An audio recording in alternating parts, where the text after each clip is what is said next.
Most entrepreneurs don't usually build brands that have a bit of a taboo around them, but you chose that in your last project. When I first heard about the product, I was like, really? March 2020, toys were trending, but the way that people were finding out about them were either you've heard something on the radio, maybe you've seen a viral review online. No one was marketing them in a way that was as normal as skincare. Viv Conway is the founder of Girls Get Off, a multi-million-dollar toy brand. Despite getting banned from every ad platform and bank accounts, she still built an empire helping women own their pleasure. And now she's teaching founders how to turn setbacks into attention and launch e-commerce brands that zig when others zag. We know that people have this problem, say they want to unlock more pleasure, and that person is not necessarily going to go and search online. Maybe she doesn't even know that she wants it yet. It's not like choosing a movie. It's not like, oh, I know I want the comedy. It's often, oh my God, this is so freaky. This is too much, I'm out. What was it about the way that you chose to go about it that was particularly different? Yeah, good question. So we're attracting the people who aren't necessarily out there already searching for stuff on Google. They've got the problem, but maybe they haven't identified that problem yet. So then are you using like retargeting strategies to like with paid media as well on top of that? No paid media at all. How would you describe what your mission is then with that particular product? Yeah, look, Your framework in launching a successful product in the e-com space. How does someone get the practical steps to go, okay, all I got to do is follow those steps? Oh, what would I say? Look, it's just... Most entrepreneurs don't usually build brands that have a bit of a taboo around them, but you chose that in your last project. I know, it was a bit of a mistake, really. Wow, tell us about that, because when I first, and I must admit, when I first heard about the product, I was like, really? Like, so how did you get to, tell us about the product, tell us about the brand, and then we'll explore, I guess, how that came about. Yeah, cool. So look, my business partner and I, we actually knew each other from previous businesses, and we knew we wanted to work together. We'd looked at a few different options. We'd actually looked at the market for well-branded cask wine, but decided, okay, we need more money to launch an alcohol brand, so let's park that idea. So you're going to start in wine. Yeah. Okay. And we talked to people and we were like, oh, the taxes, this is going to be too much. So let's park that idea, back to the drawing board. And we quickly realised that March 2020, sex toys were trending, but the way that people were finding out about them were either maybe you've heard something on the radio, maybe you've seen a viral review online. No one was marketing them in a way that was as normal as skincare. While at that time you've got influencers posting about products on Instagram, sex toys were not in that space. There was probably one other brand doing it in the States. And then on top of that, if you were the person who was thinking, okay, I'm ready to dip my toes in, what are your options? Option A, you go to the store down the road and the store down the road from my house was like you walk in the back door, bang, sex swing, like a little bit intimidating. And then the other option is you go online and you can click on toys for her, and there's 800 different types, and it's not like choosing a movie. It's not like, oh, I know I want the comedy. It's often, oh my God, this is so freaky. This is too much, I'm out. So I think the demand was there in terms of, in particular, women wanting to unlock more pleasure in the bedroom and taking ownership of their pleasure. But on the flip side, the customer experience wasn't measuring up with the way that products were normally marketed to women. And in an industry which should be seen as self-care, but it's been so taboo for so long, that was where we came in with our difference. So it wasn't necessarily coming out with like the craziest new product invention. It was sort of meeting people with where they're at and using a different method of marketing to get in front of them that made that's what has made Girls Get Off special. So March 2020, obviously we're talking about COVID sort of, and it's interesting, right? It's often where preparation meets opportunity. Preparation being you were obviously in the space looking for something that could be sold, but then opportunity arose. What was it particularly about the turn of COVID that was it that people were isolated, many people probably at home on their own, so they needed obviously some help type situation?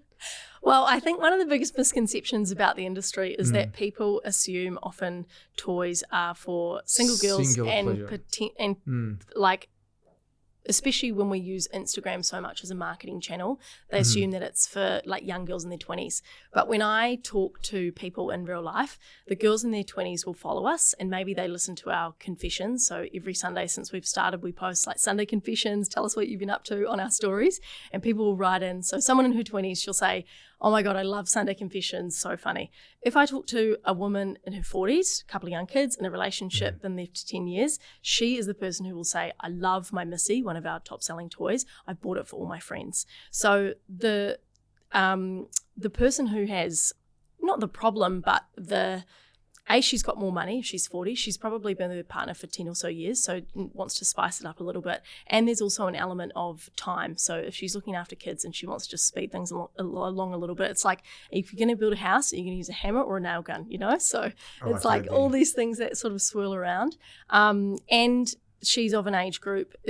Once you look at one of our avatars at 40 and then another avatar sort of 50 plus, they're at the 20-year-old has been on TikTok. There's an element of sexual wellness being talked about more often, but that woman who is 40 and over, she really hasn't had sexual wellness presented to her in a way that hasn't felt taboo or weird. Do you know what I mean? Like the amount of people we speak to who say, wow, this was never talked about growing up, or have had conversations with their friends for the first time, and unless it has come up in conversation before, things like sex and masturbation don't necessarily pop into conversation. So people have formed their own opinions of it based on things that they've seen, based on things that they've heard, and that's then kind of at a whim as to what life experiences they've had.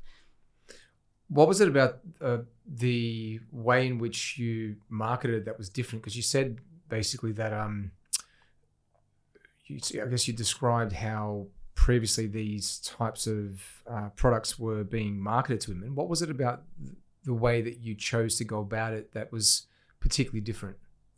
I think if you look at the competitors in the market, because the sex toy industry is so hard to market, so we are against the terms of service, I guess, for a lot of the main platforms, and we've got to be really careful. There's additional layers of complexity with marketing it, given Meta and Google would be sort of watching it pretty closely in terms of claims and maybe what you can say on it. Yeah, so organically, even if I post pictures of the toys, TikTok will definitely take the content down, and Instagram will often flag the content. So you can't actually show the product. Sometimes yes, sometimes no. Now, not really. I try not to. It's kind of grey in the sense where it will either get approved or get taken down. It'll get taken down, or we've had our account, or even your account shut down. Yeah. Okay. Yeah.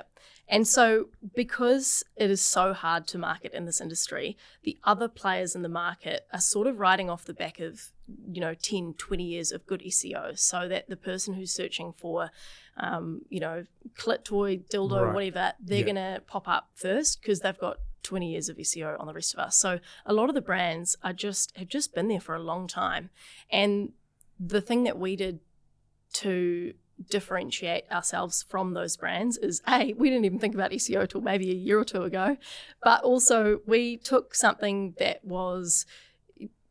we were saying, we know that people have this problem, say they want to unlock more pleasure, and that person is not necessarily going to go and search online. Maybe she doesn't even know that she wants a sex toy yet.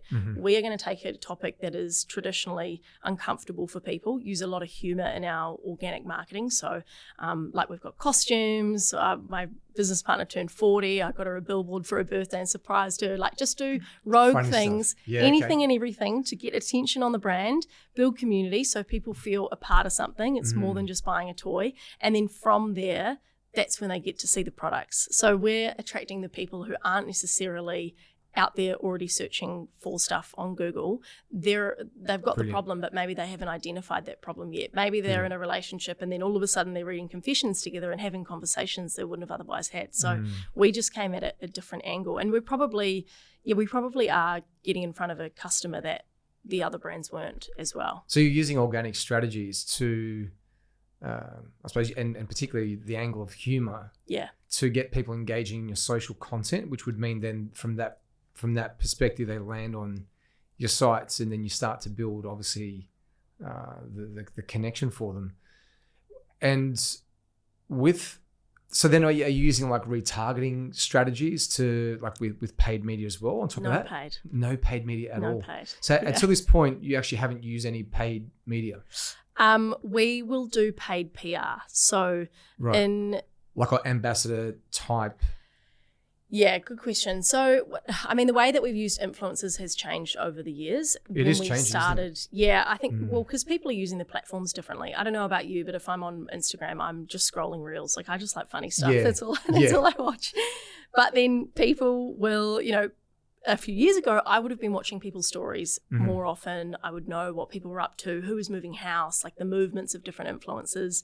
And when that was happening, we would get good return on paying an influencer for story posts with a link in the story, and that was a way that we worked with people. Now it's more so the last 2 collaborations we've done, we've designed a toy with someone and then done a profit share based off that toy, which has been quite good. The other side with PR, so going out and getting into media, if we have a story that is press worthy, we'll push it out organically. So for example, end of 2024, we tried to open a bank account in New Zealand. Westpac wouldn't give us an overdraft for whatever reason. We thought, let's try Bank of New Zealand, put all our applications in, and we got denied because of the nature of our business. And when that happened, we got the email, and you've never seen 2 people happier about a rejection. I was like, yes, really? You know what this is? Newsworthy. Oh, and I screenshotted the... That's such an intelligent way to look at it when you think about like adversity or setbacks, using that to your advantage, going, okay. Oh, yeah. This is what happens when you're desperate for attention. We're going to do whatever we can. Well, you've got to get whatever, and I remember it had like confidential at the top, and I just crossed that part out and then sent it off to the girl who used to be a journalist. She sent it off to media. We ended up getting 5 different news articles. It honestly got a little bit out of control. Yeah, wow. They jumped on it to the point where I messaged the BNZ CEO and said like, hi mate, thanks for being such a good sport, because one of the last articles had like his face there and it said like BNZ CEO reacts to denial of a bank account. And I said, thanks for being such a good sport. And he said, oh my God, you'll never believe like the shit I've been copying all week from my office of all women. So. This is so funny. So and he ended up even agreeing to be in some of our content on Instagram as well. So like it's all part of the game, I guess, at the end of the day. And we got our bank accounts, but that would be an example of when we can leverage something that is a good story. And then on the flip side to that, if there's something we want to talk about, which is product based, so if it's like gift guides at Christmas and we want to be a part of the top 10, sex toys or gifts for mum or something, then that's when we can use something like Linkbee or Skim Links, which is essentially journalists might write an article or put us in a listicle, and then we have to pay every time someone clicks from that article over to our site. Or if it's affiliate model, then we'll pay a percentage of whatever the sale is from the click-through. So, 2 different options there, either organic if it's newsworthy or paid. It's an incredibly clever strategy that you use, like the first one about sort of from an organic perspective, using so lighthearted humor and whatnot to attract people that then would become interested and form part of a community and want to be on your story, checking out what you're doing. So connecting them to you, that's an incredibly intelligent strategy. What I love too is just like the cheek, to but there's a lot in that, right? Because the journey of a business owner is like never black and white. It's always gray. There's always things going on. And even what I just picked up from that, which I can take from this point on, even in my business journey, is actually using the journey, like using part of the setbacks and in whatnot to create attention and to show how human you are and what's going on behind the scenes. Because I would imagine from that you would have got enough attention also for people then to look into your product and go, actually, what? No. And actually then fall in love with your product, or even more so your mission. How would you describe what your mission is then with that particular product? Like if there's and every brand has one. We say that we help women unlock bedroom confidence. Or it just means that like the way that we brainstormed that for so long, I'm sure you've gone through the, round and round and round in circles trying to figure out your mission and your vision. You do. I think for us, actually, and it changes. That used to be it. And now it's, we help women own their pleasure, because at the end of the day, even though And that's a whole different kettle of fish. You know, we've all grown up, and the reality is none of us have been taught about sex properly. And for whatever reason, that might be true. But like anything in life, although that could be society's fault, it's your responsibility. So at the end of the day, it's our responsibility to understand what we like in the bedroom, explore it for ourselves. Don't feel weird about exploring, like give yourself permission to do so, and then feel confident in sharing that with others if you want to. So that's where that whole thing of just like owning your pleasure comes from, and that's what it all centers around for us. What else have you seen? So beyond the product, I'm curious then about the community aspect. I mean, tell me about that.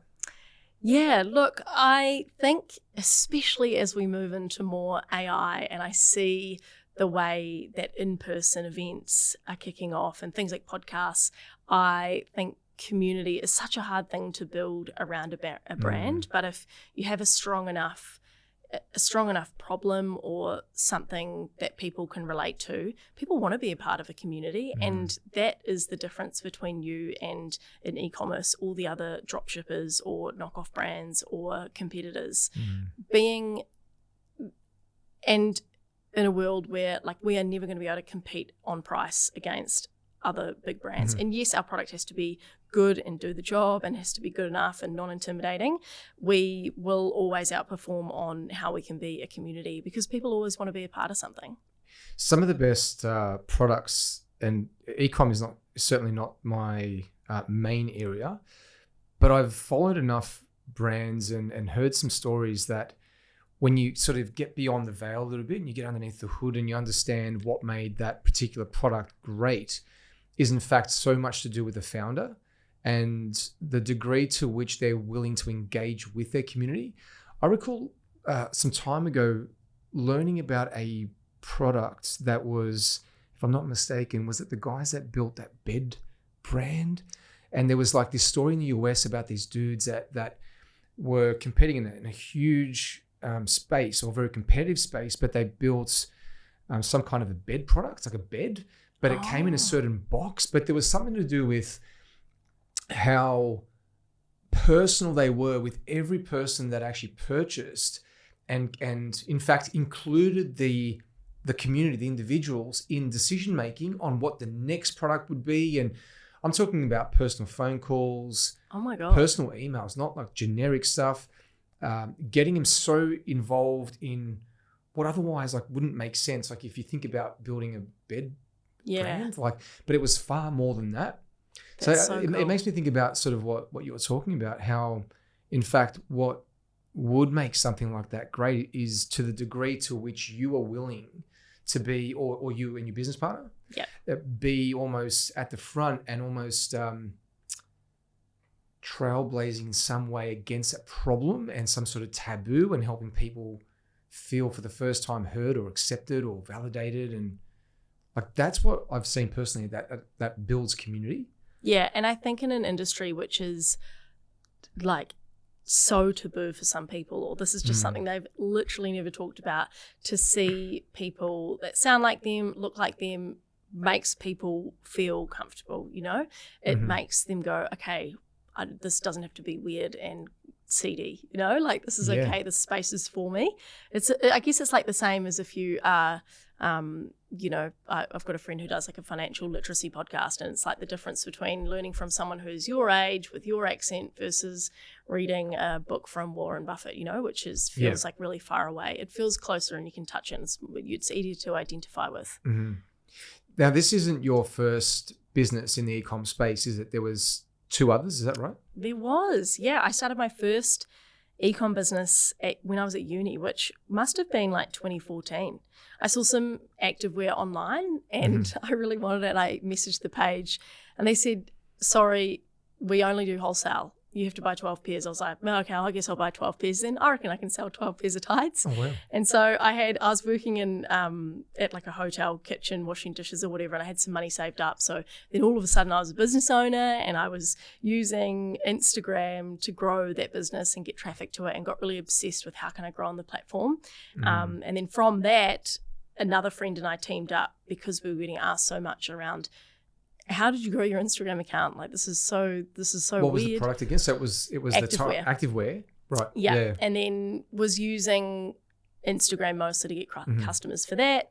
Started getting asked about Instagram, so then turned that into a business. Then along the way sold the activewear brand, and then along the way Girls Get Off popped up as an opportunity, so sold the agency as well. So it's been a journey. Been a journey, isn't it? It's a constant journey of learning. You mentioned that a big turning point was realizing in some way, shape or form that you're not special, because so many, I mean, it's incredible that at so early in your journey, you've already done this 3 times, and this is another great brand that you've launched.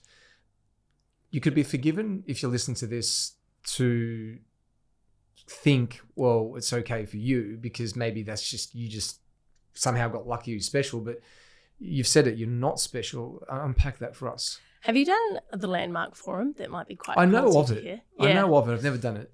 When is it based on NLP? I don't know. Is it similar in that sense?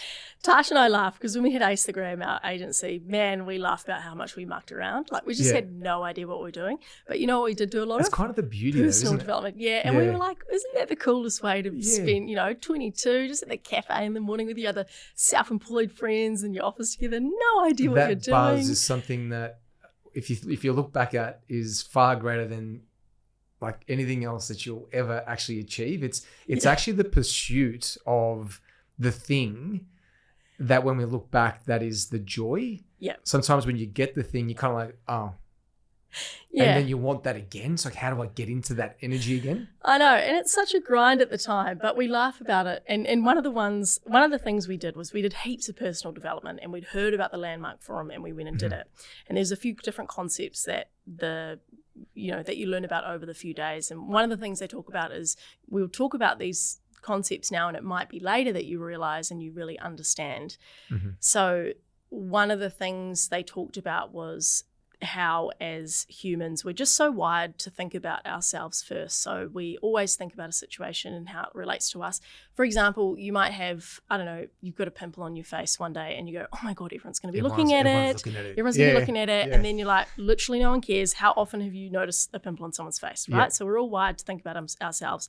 And I actually went through a year or two where I was really depressed and I wasn't in a good space. And I was driving my car one day and I was just feeling really frustrated because I felt like I was working so hard, and we were just we must have still just been paying each other like $200 a week, maybe $400, like the business covered our rent, but it was just, you just knew you wanted to be, but there was such a big gap between where you were and like, how the hell are you supposed to get there? And I remember in tough those lessons. Tough lessons, but important. I remember in those moments, like I'd see what other people were doing and think, oh, well, like their business is easier, or like it doesn't look like it's very hard for them. Like they don't seem very like stressed out like I am, or like there must be something different. And then the penny dropped one day and I went, hold on a second, like you're not special, not like we're all human. So why do you think that just because someone else might have a different, it must be easier for them, or maybe they never get stressed? Like, I'm sorry, what makes you so different and special? The reality is everyone has those moments.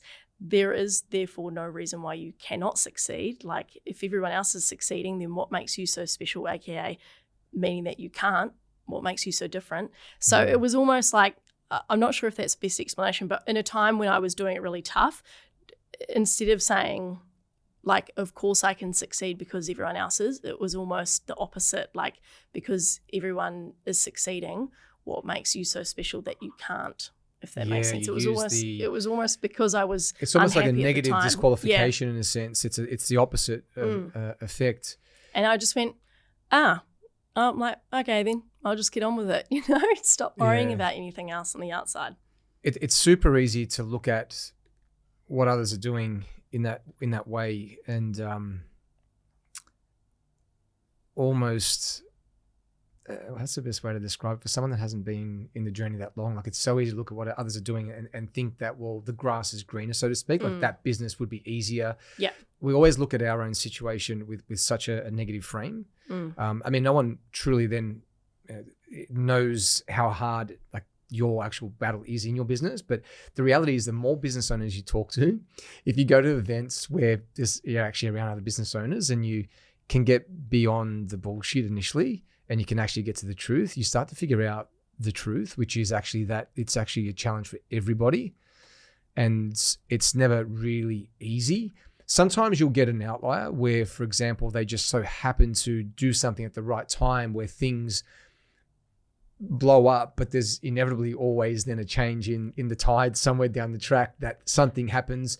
And it could be something like, the business is booming, but there's some legitimate shift, for example, in the business relationship between two partners, and it gets fractured, and then there's a challenge. It could be someone's getting sued. All of a sudden, it just pops up. There's always something. But it's so easy to look at other people's situations and go, "Oh, woe is me." Yeah, and like I said before, like, oh, their business must be different and it must be easier. I actually do think that you also can make a choice around, assessing, is this vehicle going to get me to where I want to go? Because if you are, if you're choosing a product like sex toys, which is literally trending at the moment, then you've got a pretty good shot of, standing under with your bucket and catching some money, If you are, social media services, if you're targeting small businesses who have less money versus larger businesses, or like we started doing some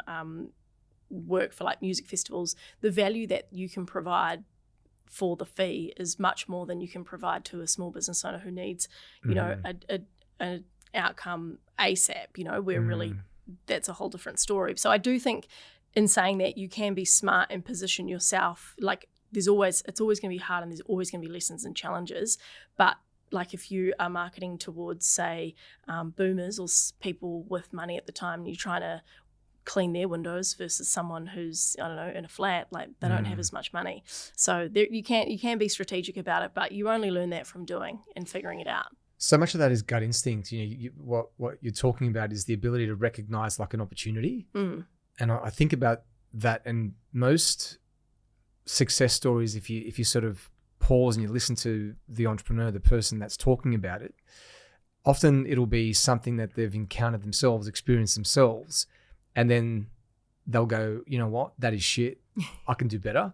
It's kind of like the story of Richard Branson. I think he was trying to fly somewhere and something happened with... yeah, you're right. And then he sold. Yeah, he was just like, you know what, something. I can do this better.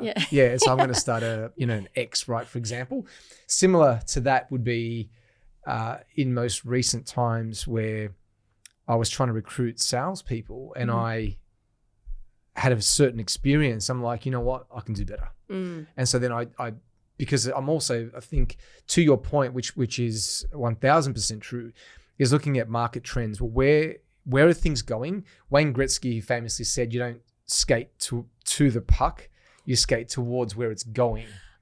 Does that make sense? So like, I've taken that quote literally, and I go, where are things going? Yeah. Like, where's the opportunity? What is changing in the way people live, interact, move, relate to each other? And then go, okay, well, what could possibly be needed as a result of that? That's kind of, to your point, what you were mentioning. I think your gut instinct, though, has been nurtured over time, and you get better and better. If we circle back to the personal development, because I think that's so important. I know personally for me it was. So what was it about that experience that you felt set you up for this journey? About just personal development. Personal development specifically, yeah. Oh my God. Because we can talk about reading, we can talk about listening to podcasts, but I think some people sometimes, like, they don't understand the importance of actually shifting their identity, that personal development. So I remember the first business book I read. I think my mum gave it to me when I had the active wear business. And I'm reading this book going, wow, this is crazy. What was people write books about this. It was called The Unfair Fight by Sam Hazeldine, a guy in New Zealand, doctor turned medical recruitment business. And just even learning about, because at the time I'd also thought, I was studying food science, maybe I should do some, business papers. And I'd go and do these business papers at uni or marketing. I'd be like, this is so out of touch, it's not even funny. Like, where do they talk about the part where you've just got to hang on for dear life and like solve these problems? And I'm like, freaking out some days. I'm like, where is all the actual stuff that we're going to talk about? So when I started reading the books, I started thinking, oh wow, I've got a long way to go. And these are what are actually going to get me there, because I would read mindset books and I'd read business books, and the whole time I was reading them, my voice would be like, you're not going to be able, like, do you really think you're going to be able to do that? Like, oh my God, what if you like set these goals and commit and then you don't make them, and then you get 10 years down the track and you're going to be a failure. And I just remember thinking, one day these voices are going to be a lot quieter, and I'm just going to keep reading these books and keep reading them until I believe them. And then once the actions finally caught up, or whatever, the mindset or the actions finally caught up with each other, now I'm at a stage where I don't have the voices anymore of the doubt. Sometimes they'll pop up and I'll go, am I doing the right thing, or right? And I'm like, at the end of the day, nothing is actually that fragile. You'll always figure it out. But when it was at the start, I think I say to friends who want to go out on their own, I'm like, you've got to brainwash yourself, because mindset is the number one thing. What about you? I couldn't agree more. I often think about, in the info space, which is coaching, consulting, most courses, when you sort of dive in, some of the first modules, if they're any good, will be around personal development. And often one of the main things that should be addressed is an identity shift, because we talk about glass ceilings, right? And to sort of start a business like you have, and again and again and again, the first thing that needs to be established is like a new identity. So those courses usually then help people frame a new identity of belief, so that they're sort of anchored on who they want to become rather than who they are right now. What's interesting about that is then often people will wait to feel confident before taking action. There was something I heard, would have been some months ago. In fact, it was a Hormozy quote where he said, no. He reframed it. He said, well, you need to take action when you actually have no confidence, because confidence comes from undeniable proof that you don't give a fuck and that you're going to do it anyway, and you'll do whatever it takes. So I've taken that like so literally. And what I've found, I'm going to be super curious to see how you have gone through this journey, because there's no like founder that has like a journey where they haven't shut themselves at some point and actually then had like things go wrong, or doubted themselves and been at almost a brink of like, geez, am I out of my depth here? Right? Like, we've all been there. Then we need to reinvent ourselves. I literally think, and I don't know the exact data on this, but it's probably like every 2 years, you almost have to do it again. And they say different levels, different devils. So every time we want to level up, there's that experience, and it's about every 2 years. I've felt it. And I'm like literally just kind of, I hope I'm on like the other side of that experience right now and going into a new phase. Yeah. But I've literally just been through that fire, where I'm like, oh my God, And the thing is, it's because we always want more. Otherwise, I'm sure if we just wanted to plateau, then maybe we'd just be blah, blah, blah. But that's just not going to happen. Let's be honest. Like there's a few things that pop up. What was the first one I thought? I think the idea of action in the presence of doubt, those voices are real for anyone. Doubt is part of the human condition, and it's there in some way to protect you. But here's the thing, right? Like, something that is misunderstood, I truly believe, in life in general, is the concept of courage. People talk about courage, but they fail to recognize that courage does not mean that you do not experience fear. In fact, it is in the presence of fear that we are courageous, and that is a trait. I'm courageous. In other words, I take action. So if I don't understand something, well, I'm still going to do the thing. If the path isn't lit all the way, irrespective, I'm still going to take a step. Because so the difference between someone that goes on to do what you do versus someone who stays in a safe 9 to 5, and you probably have many friends that watch you but still can't do what you do.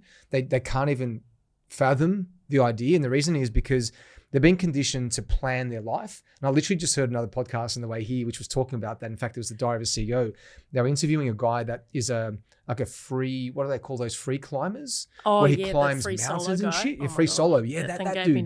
Yes. Yeah, but they were talking about that concept, saying that like, you don't need the path lit in front of you all the way. In fact, the worst thing you could possibly do is to plan your life, which is so anti what we're taught as children. In fact, it's more about, experience life So if you're on this path and you're building skills, you're going through personal development, you're building connections, you're inspired to do something, like just fucking do it, because the reality is at some point you're going to be dead anyway.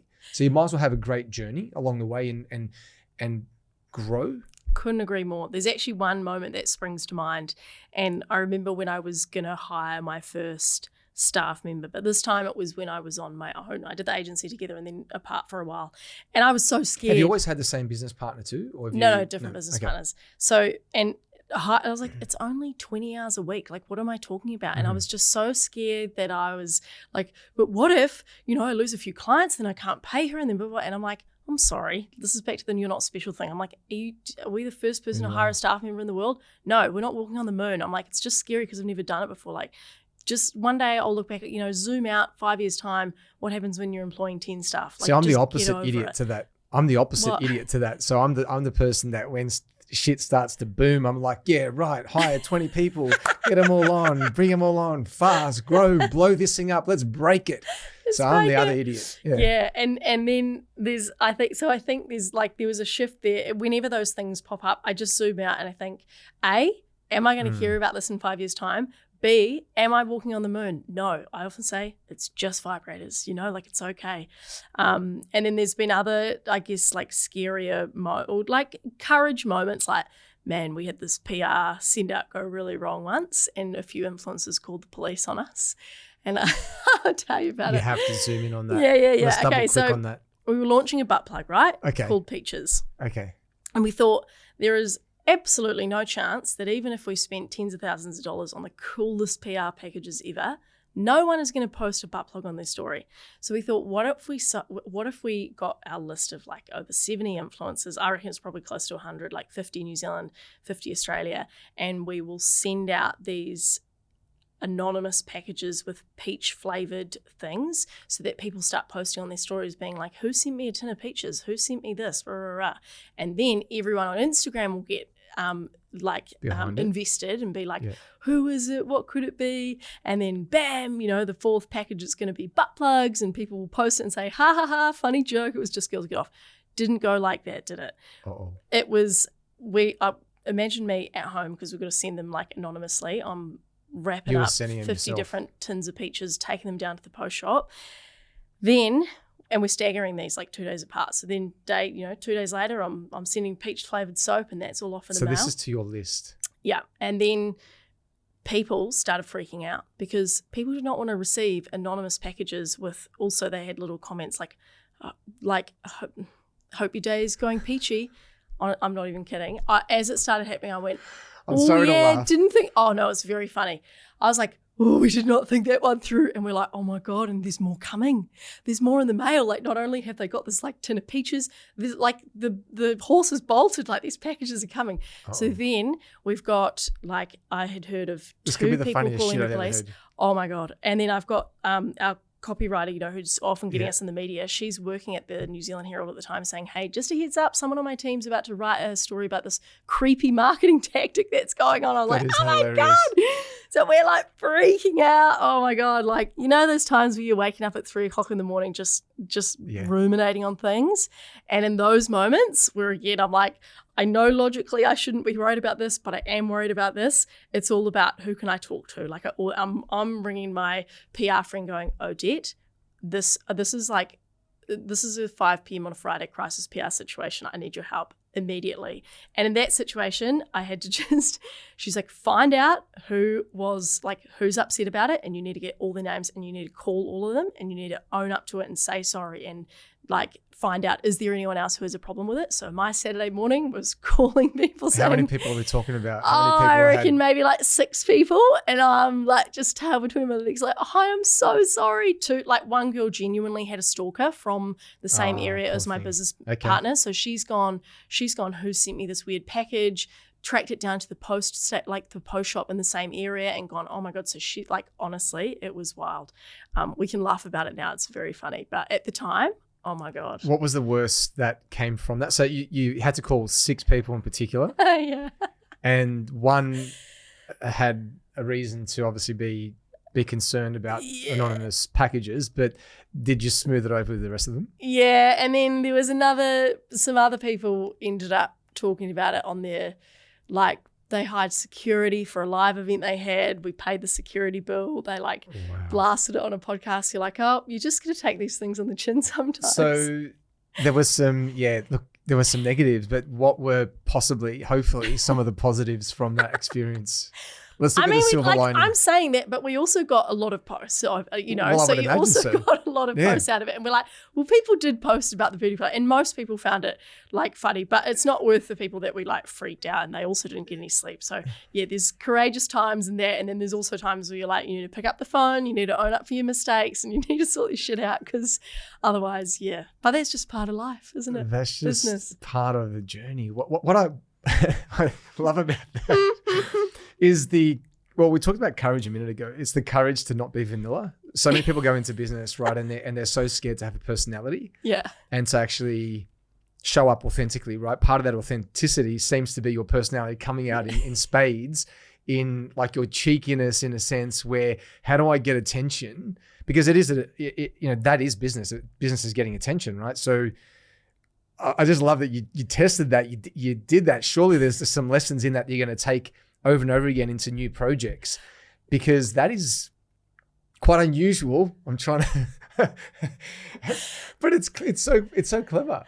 Look, I think when you're desperate and you can't run paid ads, you just got to do what you got to do. Well, you know, that's the thing, right? Because paid ads have made so many marketers lazy. That is the truth, and present company included. We have become so lazy because we can just bypass the whole testing phase in terms of, from an organic perspective, from investing into brand and posting and building community. We can just bypass all that, put money behind Facebook ads, and off we go. But when you don't have access to that, well, then clearly you need to be more strategic, spend time thinking through things, and actually then get to testing. And I love the fact that you actually went through that. Surely there's so much on the back of that you've learned. What was another? I mean, the e-commerce world, because it is extremely competitive, you have to legitimately always be thinking about ways to get your brand in the front seat. What are some other things that you guys have tested that actually worked without getting the police called on you? I know. And look, I think your biggest strength can be also your biggest weakness. And my strength is always I just take action. I don't always have a lot of thought behind that. So sometimes, the action can just full steam ahead and then go, oopsies. Look, some of the other things that we've done are Quick pause. If you're listening right now and you know you weren't built for an average income or a life stuck behind a desk, this is for you. We are hosting a 90-minute FDR masterclass live with me, where I break down exactly how to become a highly skilled finance development representative in the remote sales space. You'll see how top reps work US accounts close from home and position themselves to earn 6 figures remotely. Now, at the end of the masterclass, we'll invite attendees to apply to work with us directly. From there, we'll be selecting 30 people to move forward, where we'll provide elite training, hands-on support, and physical help to place you in roles on US accounts with a clear pathway to earn 6 figures while working from home. Now, this is not for everyone. It's for people who want freedom and are willing to do what it takes to actually earn it. Now, if that's you, I want you to comment in the comments freedom to register for the next masterclass, or head to the link in the bio right now. Okay, let's head back to the show. Oh, what would I say? Look, it's just, honestly, it's been an accumulation of just different random marketing things. I mean, I mentioned my business partner on one of my birthdays, she tried to hire a strippogram for me, so someone to come to the house and sing me happy birthday. The thing was, though, the guy was not a strippogram. He came into the house.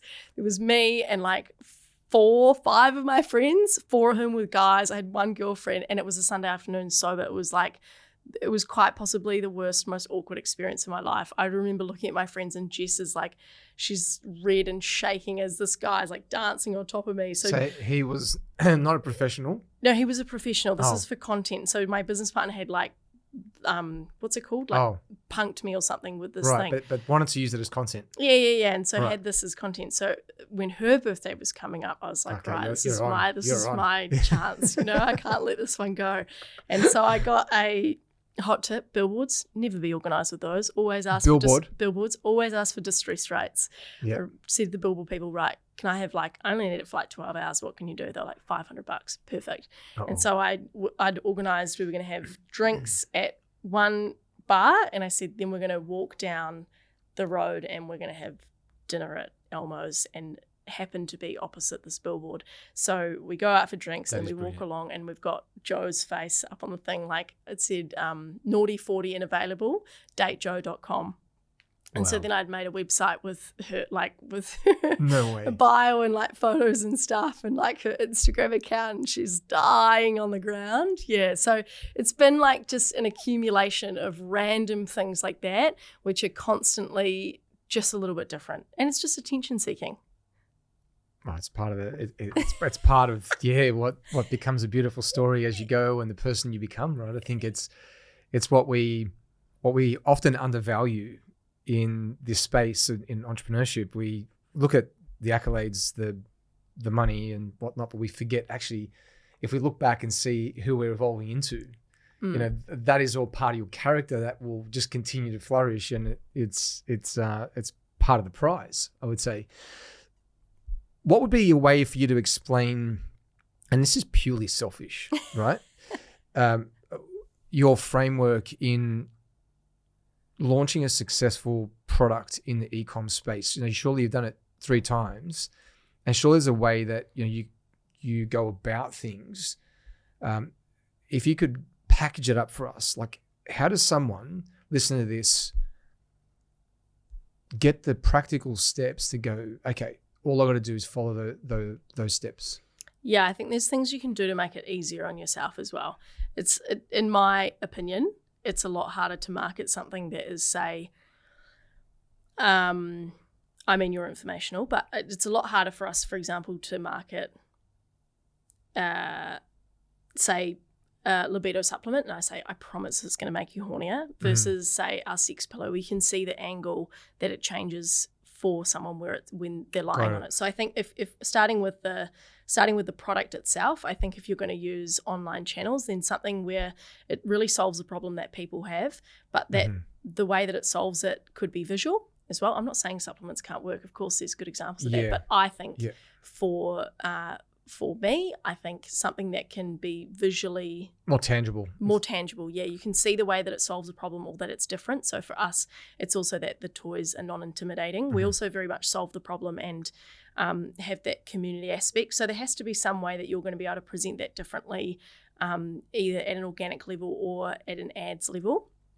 And then on top of that, I would say when you're launching, you have to have some way of leveraging someone else's traffic. That could be Facebook ads. So you could be paying to be on ads to get in front of people. It might be doing something with another brand to, do a giveaway together or getting in front of more people. It might be something with an influencer to get in front of people, or alongside that, you still need to be able to create your own content. So it's at the end of the day, all e-commerce is awareness and turning that into web traffic and then converting it on the other end. So it doesn't matter where that traffic is coming from, if it's Facebook ads or giveaways or whatever audience, it's all blurs into web traffic. And then the conversion on the other end is, what does that customer experience look like? So like you're saying around the bed company, if you how is the way that you are solving the problem different from your competitors? Because I think we as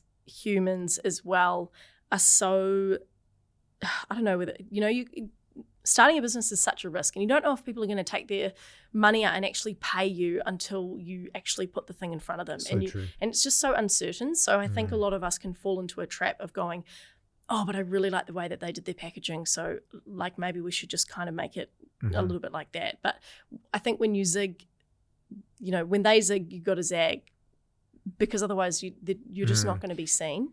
So it has to still be different. I mean, that's your USP anyway, isn't it? But that will just help get attention because it's different. as well. So I guess that comes down to being smart about the product that you choose, and it helps if that is visual as well. Then figure out how you're going to get people, how you're going to leverage either other people, other platforms, or your own channels to get web traffic, and then what does that customer experience look like on the end, both on the website and then when it gets into their hands, to make you different from others. Yeah, the point of difference is always one of the critical things. We often try to mirror brands that are already succeeding and think copying is the best way, and we can all be a little guilty of that. I do believe that, success leaves clues. It's a question of how you communicate your point of difference. It's fascinating, right? If there was, let's imagine you weren't selling what you're selling now. Yeah. And surely you've got your eye already, just knowing a little bit about you now. Like, surely you've got your eyes on other things and always looking for other opportunities. What are maybe 2 or 3 other opportunities that you've already seen that, like, you see it as almost like an emerging opportunity or problem that you would actually go into?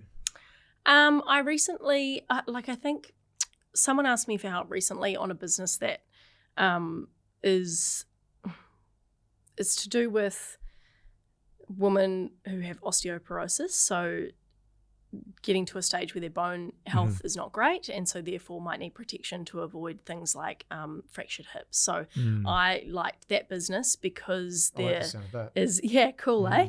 And so it's for people who want to remain active and then can just slide a little protection thing in their pocket. It almost just looks like they've got a cell phone in their pocket, and just for a little bit of peace of mind. But it's also scientifically proven, and it's their technology.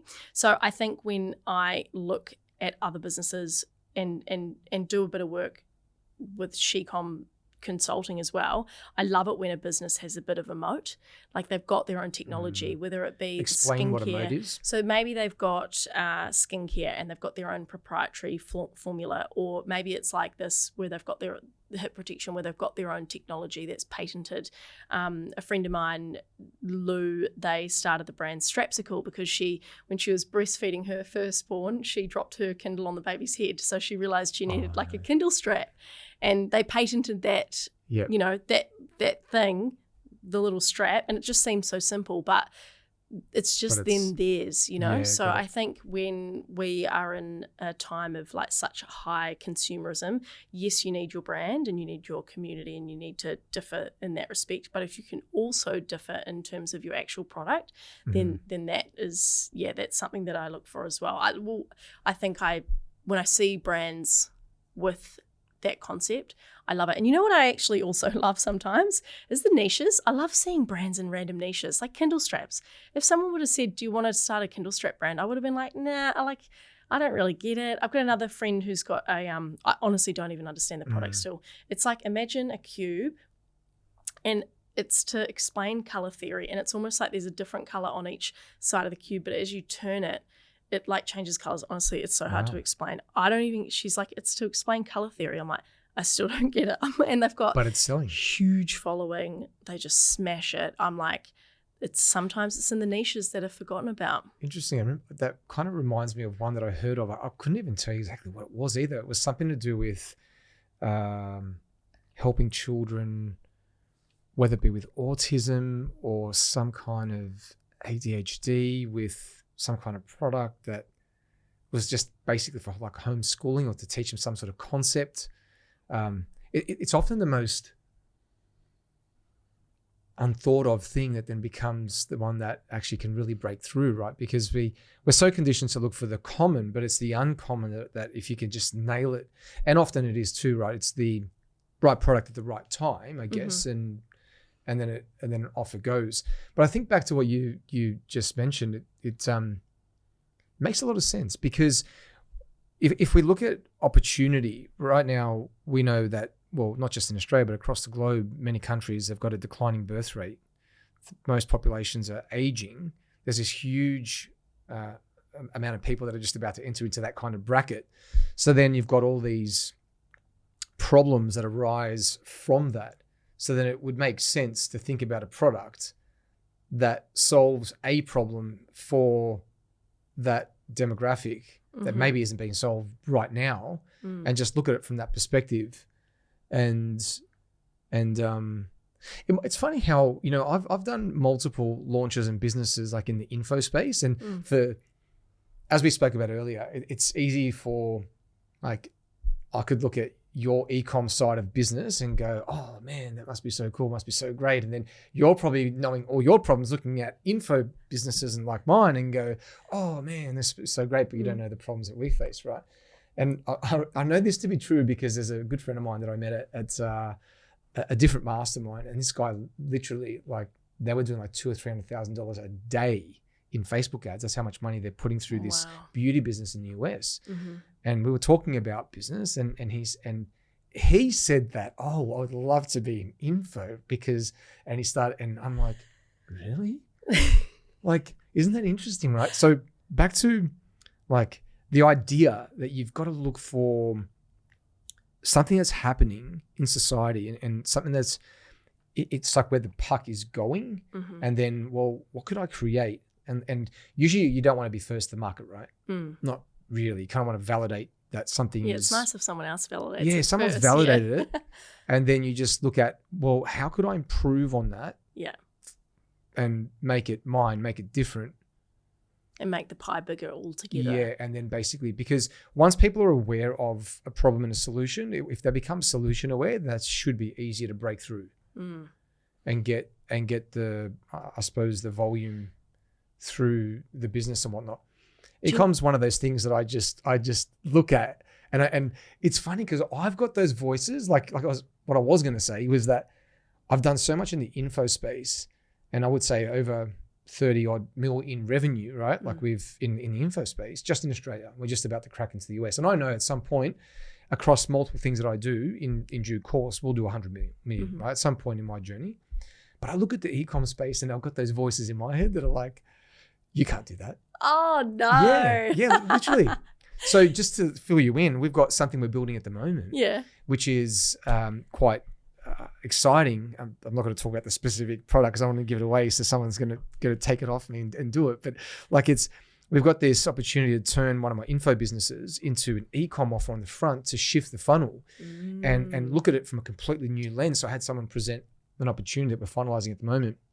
And should that take off, well, it will be made mostly something that we do in the US, and it has huge potential. But like when I started to think about that and the idea of that, because it's so foreign to me, it actually excites me now. I'm like, well, this is where the learning is. This is where the total new journey is. Well, it's all the same like levers though, right? Yeah. Like it's just a different way of getting there, which you'll learn. Yeah. But I like pulling all the levers at the same time though. That's my problem. I'm like, how do I pull as many and just break it? Well, the thing I like about the US, and I was there last year. Do you guys sell into the US? We do. It used to be like 10% of our business. Although, is the tariffs just being removed or something? I don't know. Anyway, a tiny bit. We get plenty of traffic from the US, but we can't service them all at the moment. Can you do Amazon with your products? We can, but we have. We've looked into it before and kind of been recommended that unless people are already searching for your brand specifically in our niche, where there is, if we don't have the brand recognition, then we're up against the China, just product straight from China, and what is the difference, perceived difference by the customer. I think what I realized last year on my trip to the States was just how much being in Australia, New Zealand, it is important to get out and see everything else. Because as I was walking through Whole Foods and looking at, like, picking up different products and going, what is this muesli bar? Like, what? Smart bars? I'm like, they've just got a few herbs in here and now it's on the shelf. I'm like, someone would start this in Australia and New Zealand, not make any sales and give up, because they'd be like, oh, didn't work. And like, you've got to remember that often the problems we have to solve here, yeah, of course they're big, but the differentiation we have to do in the market has to be so big because there aren't as many people, so we have to make it so perfect for that, for that one person. But even I looked at, like, there's a brand in the States, is it Graza olive oil? They did like, obviously I'm looking at the revenue of all these companies as I'm walking through Whole Foods. My friend's trying to leave and I'm like, I'm not done yet, I'm going, oh my God, how much did they do? Like 60 million in revenue. What site do you use to search that up? Oh, I was randomly looking at lots of different random ones. I'm like, I don't even know if it's true, but I'm like, there you go. There's an example of going viral in the States with olive oil but in different packaging. So there you go. It's an old, boring product, maybe overlooked, but if you put olive oil in nice packaging in Australia and New Zealand, yeah, sure, you do well. But the slice of the market that was interested, who cared about brand on their kitchen bench when it came to olive oil, was a lot smaller than the US. But the opportunity there for just a small little tweak was amazing. So I think, yeah, make your products different, but don't forget that there's a big wide world out there. So the opportunity could be more than you think. What does brand mean to you? I think it is the way that your business or product makes a person feel.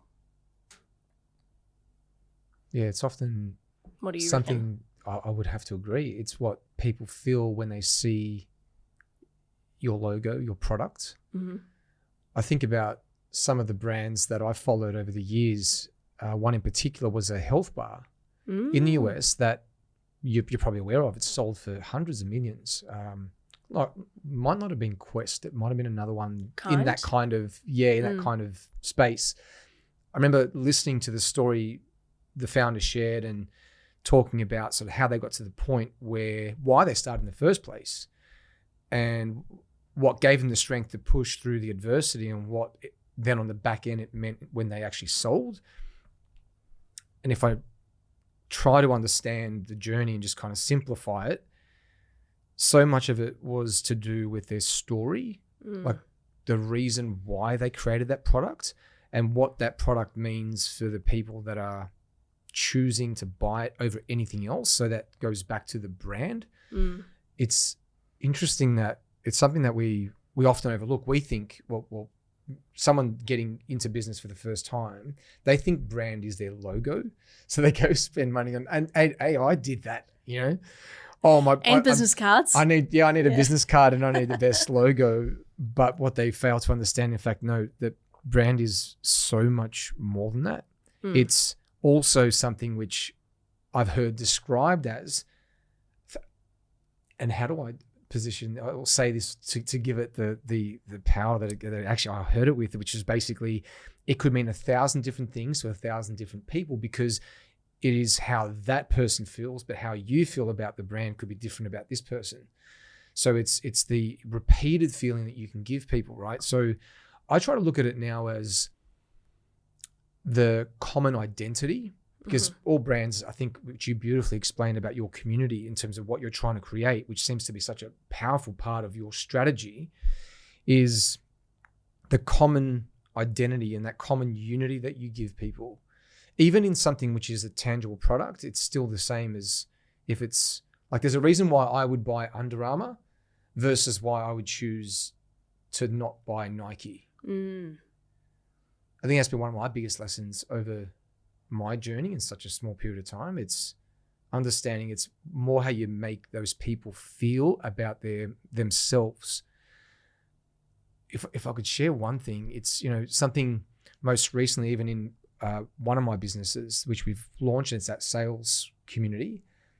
And I kept saying to people when they're coming in, this is not about sales. Like, despite the fact that you've started and you've come in because of sales, there's so much more. And so then the content is true to that. But then what's been really interesting in getting messages, direct DMs from new members, one person talked about how he believes that this journey has saved his marriage. Wow. Another lady messaged me saying that for the first time, she feels like she's found her place. That's cool. Like, isn't that fucking cool? So that's what I think about, like brand and positioning. Like, it's so much more than just like your logo, what you put on a t-shirt. What's it saying about how people, you know, like how customers make purchasing decisions? They will make it based off the, you know, benefits and how it makes them feel, but then they'll justify it on things like price. So they look at like a Gucci handbag, you're right, you're buying like status and the way that it makes you look and what it says about you as a person, but then the price is, well, that's just what it costs, you know. And I heard someone say if your product is not different enough, then that's when, like if you ask your customers or what's stopping you from buying and they say price, well then that's just because the perceived benefit for them is not enough, or the perceived difference from you versus the competitors, or you versus nothing at all is not enough in their minds. Beautifully explained. I'll always refer back to those kinds of stories when I'm training my internal team on the idea of price. And you can have, and I love the fact that you brought up Gucci, because you could have like a Gucci store with a lineup, people waiting to get in, and they sell a bag that has a function. And then across the road, you can have another store that sells the exact same product with the same function, but like it's a completely different price. So then I would always go back and I say to my team, what do you think the difference is? Well, it's status, right? Because one product, one brand will tell you, well, I don't care how much you're willing to throw at me, you're going to have to wait at the front of the store and wait until you're invited in. And so it is about exclusivity, status. It's about what that brand says about you versus complete access whenever you want and reduced status in their mind. So they can just walk in, just grab what they want, throw their credit card at the person. Another prime example is Rolex. You may not know this, but as a dude, I know this because I've walked into Rolex and this has actually happened to me. And at the time, I thought fucking brilliant when I saw it, because I'm literally that dude that like loves studying sales and geeks out on what goes on, and I actually get off on it. Like I actually get like supermarket with my phone. I'm just like, oh my god, you want to? He just did that thing. So I walked into Rolex and I wanted to obviously inquire about a watch, and the person asked me, he said, well, which one are you looking at? And I said, oh, this Datejust thing is beautiful. And they say, okay, cool, yeah, well, this is what you need to do. You need to put your name down. There's no guarantee you're going to get one. And I love it. It could maybe be 12 months. It could be 18 months. But then again, there's no guarantee. What do you think I felt at that point? Oh, yeah. Dude, just give me the fucking watch. Yeah. How much I've got to pay? But I want to know what their sales training is. Like, are they saying to Brilliant. everyone in the sales training, all right, guys, we're all just going to take, like, is there actually a wait list? Or are they going, well, you just got to do the dance, all right? You just got to wind them up and say that they're not going to get it or something. Here's something fascinating about that situation, right? So there's the perceived reward drops dopamine into our body, right? It's a perceived reward. What these guys have understood, and they've got high level training, is that the social threat of not getting it, being excluded, produces something called norepinephrine. Norepinephrine is another neurotransmitter that produces this cocktail. And the dopamine norepinephrine mixture is something that goes on in your brain that triggers something called hot cognition. And it just creates this desire of wanting. Right? Oh my God, it's I crazy. love it. Yeah. So, cool. you can keep that one. That's like that must be like the Hermes bag for women. Yes. Don't they not let people buy that or something unless you spend a lot? Yeah. Like unless you're somebody that knows somebody. But that's the beautiful thing I love about like the psychology of the sale, and it applies in every situation, right? So how would you describe then what it is that you stand for in your journey, right? Obviously there's the woman, there's the entrepreneur, what you stand for, and possibly then also what you fight against. For the business? Just you as just me as a person? Viv, yeah. Oh, what do I stand for? I mean, I think that I think with work, like helping people own their pleasure is a huge one, but I think that probably translates into my personal life in terms of I think I've always been, I just want to do what I want when I want with who I want. You know what I mean? It sounds like freedom to me. Yeah. Like that sounds like the freedom formula. 100%. And someone, even when I was at uni, I remember I had to change my degree. I'd failed some papers, and thinking that always been quite pragmatic about, well, what am I going to do? What am I going to study next? I'm like, oh, I guess like people aren't going to stop eating if there's a recession. I'll just study food science. Like, because at the end of the day, I'm at uni so that I can get a job that pays me more money so I can do more fun things. Like that's always what it's sort of come back. How it's sold. Yeah.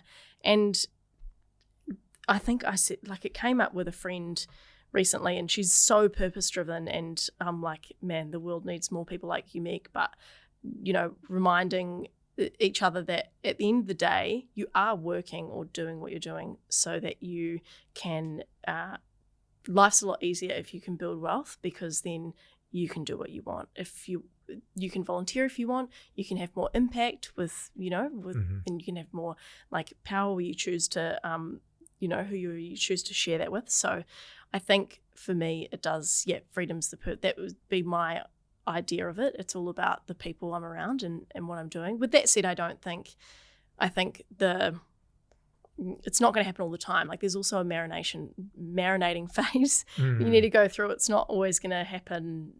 It's not maybe always going to be your season for like flitting around and doing whatever.